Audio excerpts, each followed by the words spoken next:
நீர் ஒருவரே பரிசுத்த பரிசுத்தரே. இயேசுவே நீர் ஒருவரே உத்தம உத்தமரே.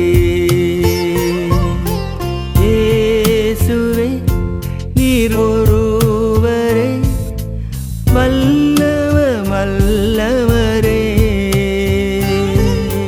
இயேசுவே நீர் ஒருவரே நல்லவ நல்லவரே. இயேசுவே நீர் ஒருவரே பரிசுத்த பரிசுத்தரே. இயேசுவே நீர் ஒருவரே உத்தம உத்தமரே. இயேசுவே நீர் ஒருவரே வல்லவ வல்லவரே. கிறிஸ்து இயேசுவில் பிரியமான சகோதரிகளே சகோதரர்களே, இன்று ஒரு நாள் முழுவதும் ஆராதனை நடப்பதை நாம் பார்க்கின்றோம். நேற்று இரவு ஆரம்பித்த இந்த ஆராதனையானது இன்று மாலை வழிபாடு நடக்கும் வரை தொடர்ந்து நடந்து கொண்டிருக்கிறது. இது ஏனென்றால் ஆண்டவர் இயேசு தான் காட்டிக் கொடுக்கப்படுவதை முன்னுணர்ந்தார். தான் கொடூரமாக சித்திரவதை செய்யப்பட்டு கொல்லப்பட போவதையும் முன்னுணர்ந்தார். எனவே தனது இறுதி இரா உணவு முடிந்ததும் மிக முக்கியமான 3 சீடர்களை மட்டும் அழைத்து எத்செமனி தோட்டத்திற்கு சென்றார். அங்கே அவர் இரத்த வியர்வை வியர்த்து கடுமையாக ஆழமாக ஜெபித்தார். ஆண்டவரே, இந்த துன்பமானது என்னை விட்டு அகலட்டும் என்று அவர் வேண்டினார். இவ்வாறு அவர் கடினமாக ஆழமாக ஜெபித்து கொண்டிருந்த வேளையிலே அவரோடு வந்திருந்த 3 சீடர்களும் தூங்கிவிட்டார்கள். அப்பொழுது அவர் அவர்களை பார்த்து, என்னோடு விழித்திருந்து 1 மணி நேரம் உங்களால் ஜெபிக்க முடியாதா என்று சொன்னார். ஆண்டவருடைய பாடுகளிலும் துன்பங்களிலும் பங்கேற்க முடியாமல், அவரோடு இணைந்து ஜெபிக்க முடியாமல் தூங்கிக் கொண்டிருந்த அந்த சீடர்களை நினைவுபடுத்தும் விதமாகவும், ஆண்டவர் இயேசு இந்த துன்பம் தன்னை விட்டு அகலட்டும் என்று அவர் ஜெபித்ததின் அடையாளமாகவும் கத்தோலிக்க திருச்சபையானது பாரம்பரியமாக இந்த விழித்திருந்து ஜெபிக்கின்ற ஒரு வழக்கத்தை ஏற்பாடு செய்திருக்கிறது. இது ஆண்டுதோறும் ஆண்டவர் இயேசு மரணமடைந்த பெரிய வெள்ளிக்கிழமையின் முந்தின நாள் தொடங்கி பெரிய வெள்ளிக்கிழமை ஆகிய இன்று வழிபாடு ஆரம்பிக்கும் வரை நடைபெற்று கொண்டிருக்கிறது. துன்பங்களையும் துயரங்களையும் மக்களுக்காக அனுபவித்த இயேசுவோடு இணைந்து, அவரோடு ஒன்றிணைந்து, அவரது உணர்வில் கலந்து நாமும் ஜெபிக்க வேண்டும் என்கின்ற அந்த ஒரு அழகிய தத்துவத்தை இந்த விழித்திருந்து நாள்தோறும் நடக்கும் ஆராதனையானது சுட்டி காட்டுகின்றது. எனவேதான் பக்தர்களெல்லாம் நேற்று இரவிலிருந்தே இன்று மாலை வரை தொடர்ந்து ஜெபித்து கொண்டிருப்பதையும் ஆராதனை செய்து கொண்டிருப்பதையும் பாடல்கள் பாடி அவர்கள் ஜெபிப்பதையும் நாம் இதோ பார்க்கின்றோம். இயேசுனுடைய துன்பங்களை துயரங்களை அவரோடு இணைந்து பங்கேற்கின்ற ஒரு ஜெபமாக இது இருக்கிறது. இதுதான் இதனுடைய பொருளாகும். ஆராதிப்போம், ஆராதிப்போம், இயேசுவை ஆராதிப்போம்.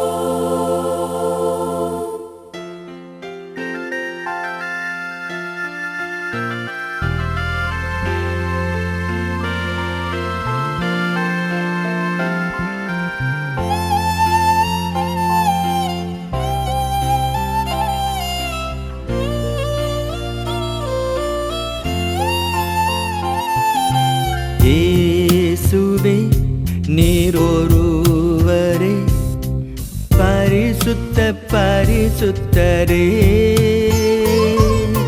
இயேசுவே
கெத்சமனி தோட்டத்திலே இயேசுவினுடைய இறை அனுபவம் என்பது அவருடைய அப்பா அனுபவத்தினுடைய உச்சமும் ஊற்றுமாக இருந்ததை நாம் பார்க்க முடிகிறது.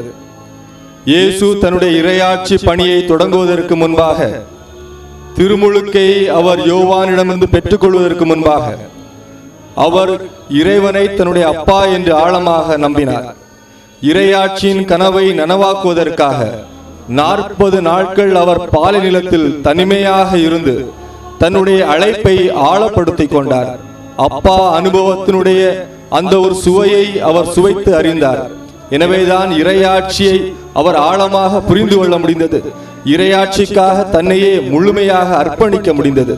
அதே போல சிலுவை சாவிற்கு முன்பாக இந்த தனிமையான கெத்செமனி தோட்ட அனுபவம் என்பது அவருக்கு அப்பா அனுபவத்தை ஆழப்படுத்தும் விதமாக அமைந்திருக்கிறது.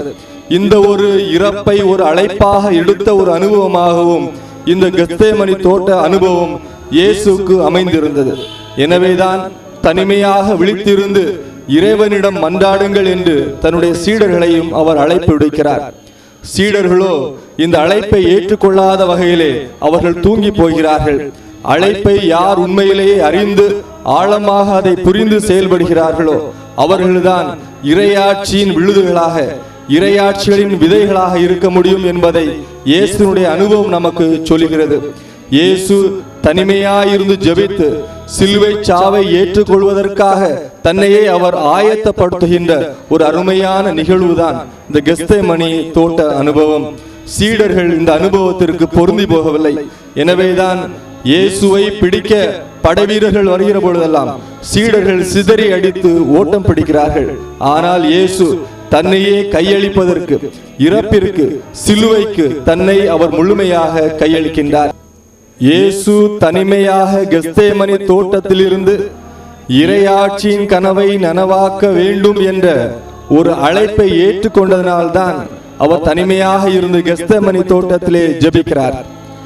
இதே ஒரு நினைவாகத்தான் இன்று புனித வெள்ளி அன்று எல்லோரும் ஆலயத்திலே அமர்ந்து நற்கருணை நாதருக்கு முன்பாக தனிமையாக இருந்து இறை வேண்டுதலில் ஈடுபட்டு இயேசுவினுடைய அழைப்பை இதோ நாங்கள் ஏற்றுக்கொள்கிறோம் என்று சான்று பகர்கிறார்கள்.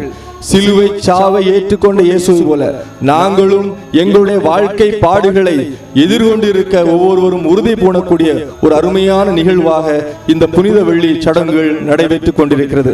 நாமும் இந்த சடங்குகளில் உருக்கமாக பக்தியோடு கலந்து கொண்டு இயேசுவின் பாடுகளில் பயணிப்போமா? நீரொருவரே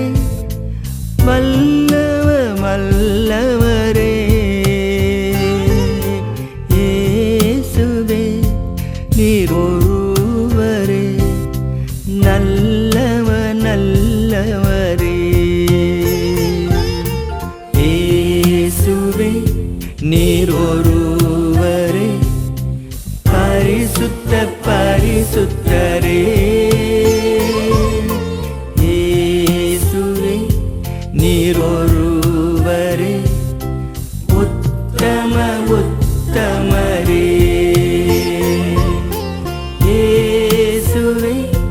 நீரொருவரே வல்லவர் வல்லவரே,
മിശിഹായ്ക്ക് സ്തുതിയായിരിക്കട്ടെ.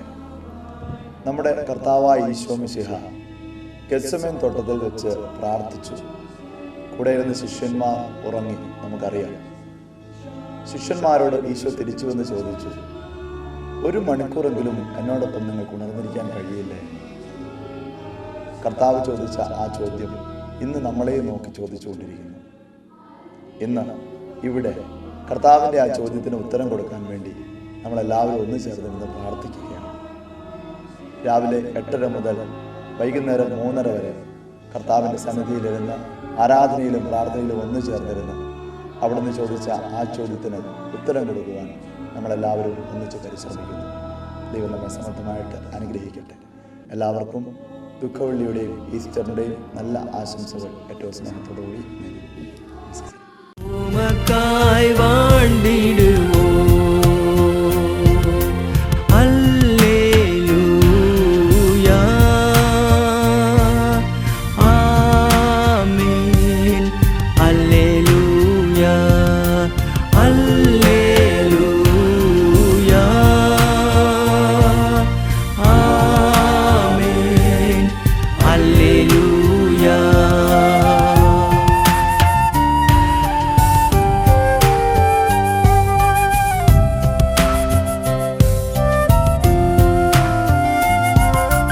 യേശുവേ നീരൊരുവരേ തൂയവരേ യേശുവേ നീരൊരുവരേ ഉന്നതരേ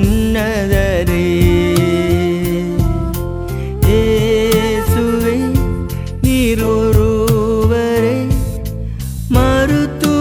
മരുത്തുവരേ യേശുവേ നീരൊരുവരേ രക്ഷകരേ യേശുവേ നീരൊരുവരേ തൂയവരേ യേശുവേ നീരൊരുവരേ ഉന്നതരേ യേശുവേ നീരൊരുവരേ இயேசு கிறிஸ்துவில் அன்பார்ந்த சகோதர சகோதரிகளே, இன்று நாம் அனைவரும் சோகமாக இருக்கலாம், வருத்தமாக இருக்கலாம். ஏனென்றால் இறைமகன் இயேசு சிலுவை சாவை சந்திக்கின்ற நாள். அவருடைய துன்பம், அவருடைய சிலுவை சாவை எல்லாம் நாம் ஆழமாக சிந்தித்து நம்முடைய வாழ்வு இறைவனுக்கு வந்ததாக நம்மை தயாரிக்கின்ற முக்கியமான நாளாக இருக்கிறது. இறைமகன் இயேசுடைய வாழ்வு எல்லாருக்கும் மிகவும் எடுத்துக்காட்டான வாழ்வாக இருக்கிறது. அவர் ஒரு குறிப்பிட்ட மக்களுக்காக என்று அவர் வாழவில்லை, வரவில்லை, எல்லாருக்காக. அந்த இறைமகன் இயேசுவிடமிருந்து கற்றுக்கொள்வது என்ன? 33 ஆண்டுகள் தான் இவ்வுலகில் வாழ்ந்தார். 3 ஆண்டுகளில் இறையாட்சி பணிக்காக செயல்பட்டார். அன்புக்காக, நீதிக்காக, உண்மைக்காக.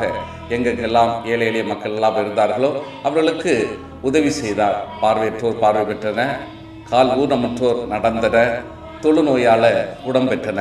நம்பிக்கையோடு வருகை இந்த மக்களுக்கெல்லாம் பல விதத்திலே உதவி செய்தார்.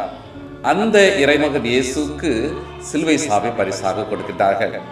இறைமகன் இயேசு தனது வாழ்விலே 3 விதமான துன்பங்களை அனுபவிக்கின்றார். உடல் சார்ந்த துன்பம், உள்ளம் சார்ந்த துன்பம், ஆன்மீகம் சார்ந்த துன்பம். உடல் சார்ந்த துன்பம் என்று சொல்கின்ற பொழுது மக்களுக்கெல்லாம் நல்லதுதான் செய்தார். ஆனால் தலைமை குருக்கள், பரிசேயர்கள், காவலர்கள், தலைவர்கள் எல்லாம் அவருக்கு சிலுவை சாவை பரிசாக கொடுக்கின்றார்கள். முள்முடி சுட்டப்படுகின்றார்கள், சிவப்பு போர்வை விரிக்கின்றார்கள், மற்றும் பலவிதமான துன்பங்களை உடல் சார்ந்த விதத்திலே கொடுக்கின்றார்கள். இந்த துன்பத்தை அவர் மகிழ்ச்சியோடு ஏற்றுக்கொள்கின்றார். இரண்டாவது முக்கியமாக உள்ளம் சார்ந்த துன்பத்தையும் அவருடைய வாழ்விலே அவர் சந்திப்பதை பார்க்கின்றோம். தன்னால் நெருங்கிய மக்கள் அவரை விட்டு கைவிட்டு விடுகின்றார்கள். ஓசானா என்று பாடியவர்கள் இவரை சிலுவையில் அறையுங்கள் என்று கூறியதை பார்க்கின்றோம். அவரோடு நெருக்கமான இருந்த சீடர்கள் அவரோடு 1 மணி நேரம் கூட விழித்திருந்து ஜெயிப்பதற்கு அவர்கள் இயலாத ஒரு நிலையில் இருந்தார்கள். அது மட்டுமல்ல, இயேசு விட்டு அகன்றார்கள். பேதுரு இயேசுவை எனக்கு தெரியவே தெரியாது என்று 3 முறை மறுதளிக்கின்றார். அவரோடு இருந்த சீடர் யூதாஸ் 30 வெள்ளிக்காசுக்காக காட்டி கொடுக்கின்ற இந்த செயலெல்லாம் அவருக்கு உள்ளம் சார்ந்த துன்பம், அதை ஏற்றுக்கொள்கின்றார். எல்லாவற்றுக்கும் மேலாக ஆன்மீகம் சார்ந்த துன்பம், குறிப்பாக தந்தையாக இறைவன் தன்னை கைவிட்டு விட்டாரோ என்று நினைக்கின்றார். எவ்வளவு தூரம் அவருடைய கஷ்டம் வேதனை என்றால், என் இறைவா என் இறைவா ஏன் என்னே கை நெகிழ்ந்து என்று கூறுகின்றார். ஆனாலும் தந்தையாகிய இறைவன் தன்னை கைவிடவில்லை என்பதை உணர்ந்து தனது ஆவியை கடவுளிடம் ஒப்படைக்கின்றார். தனது ஆவியை கடவுளிடம் ஒப்படைப்பதற்கு முன்னால் 2 காரியங்கள் அழகாக குறிப்பிடுகின்றார். ஒன்று மன்னிப்பு, இன்னொன்று அன்பு. மன்னிப்பை பொறுத்தவரையில் அவருடைய வாழ்வால் நிரூபிக்கின்றார். சிலுவையில் தொங்கிய வேளையிலும் தன்னை கஷ்டப்படுத்தியவர்களை, தன்னை கொடுமைப்படுத்தியவர்களை, தந்தையே இவர்கள் அறியாது செய்தார்கள், இவர்களை மன்னியும் என்று குறிப்பிடுகின்றார். அன்பு செயலையும் சுட்டிக்காட்டுகின்றார். தனது அன்பு தாயை சீடர் யோவானிடம் ஒப்படைக்கின்றார். யோவானை தனது அன்பு தாயிடம் ஒப்படைப்பதை பார்க்கின்றோம். இன்றைய சமூகம் அன்பை மையமாக கொண்டு செயல்பட வேண்டும். இயேசுடைய அன்பு எல்லாரையும் ஆட்கொள்ள வேண்டும். நம்முடைய வாழ்விலே ஏற்படுகின்ற கஷ்டங்கள், மனவேதனைகள், பிரிவினைகள் இவற்றையிருந்து முழுமையாக விடுதலை பெறுவதற்காக மன்னிக்கின்ற பண்பிலும் சிறப்பிடம் பெற்று இறைமகன் இயேசுவை நம்முடைய நெஞ்ச கோயில் ஏற்று நாம் அனைவரும் உண்மையான மீட்பை அனுபவிக்கின்றவர்களாக, உண்மையான விடுதலையை பெறுகின்றவர்களாக இன்றைய நாள் அர்த்தம் நிறைந்ததாக அமைய அனைவருக்காகவும் சிறப்பாக இந்த நாளிலே வேண்டிக் கொள்கின்றேன். ஆமீன்.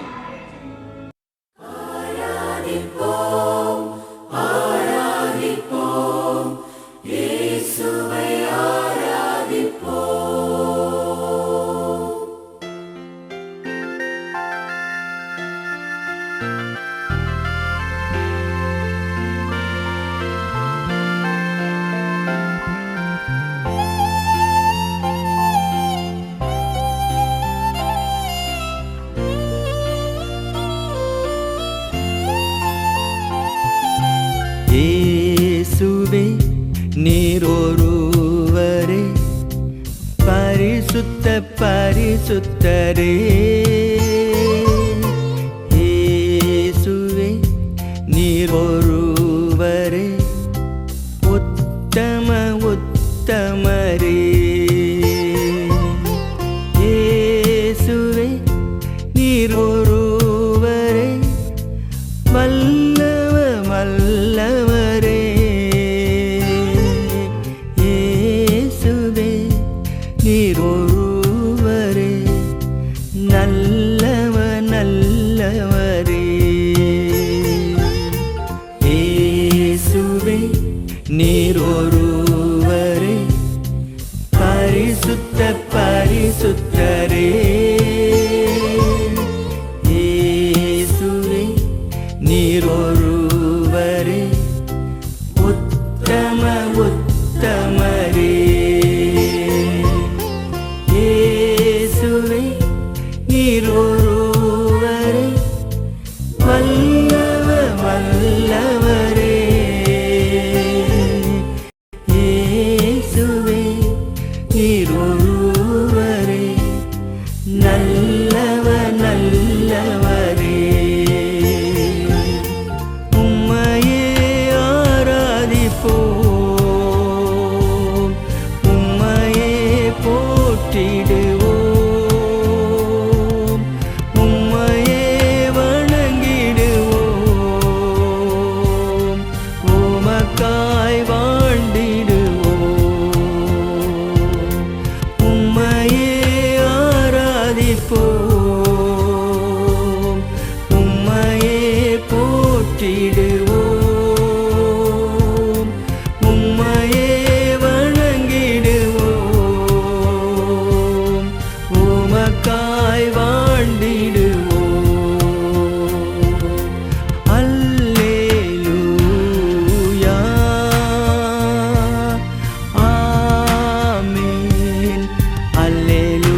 தூயவரே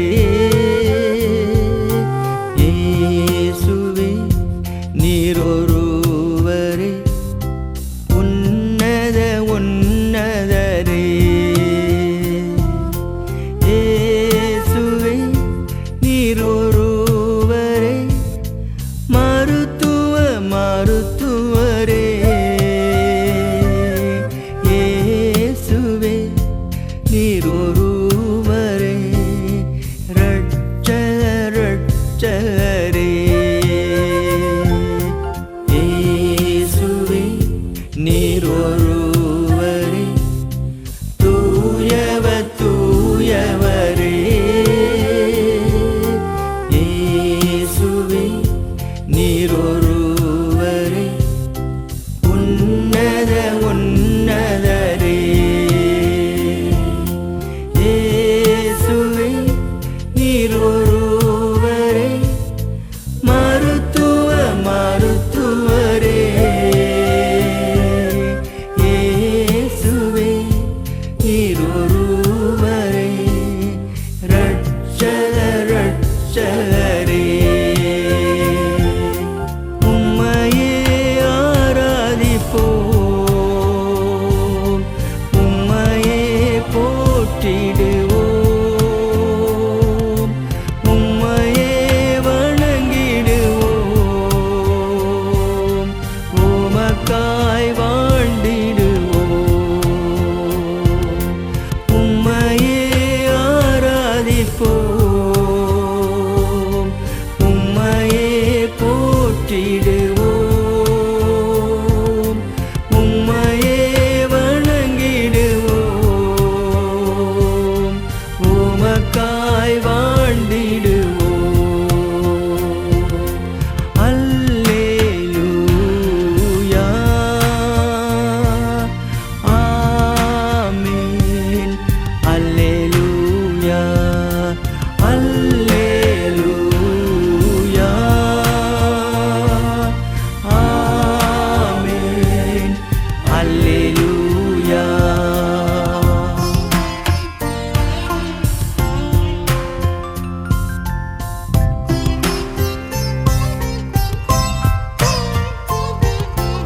இயேசுவே நீர் ஒருவரே காண்பவரே இயேசுவே நீர் ஒருவரே வாழ்பவரே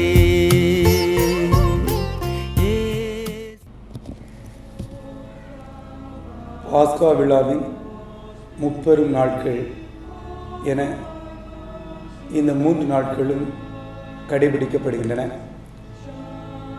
ஆண்டவர் இயேசு இறுதி ராவுணவின் போது தன்னுடைய சீடர்களோடு அமர்ந்திருந்து உணவு உண்பதற்கு முன் அவருடைய பாதங்களை கழுவி பணிவிடையின் அர்த்தத்தை வெளிப்படுத்தினார். அந்நேரம் முதல் அவருடைய உள்ளம் கலக்கத்திற்குள்ளானது.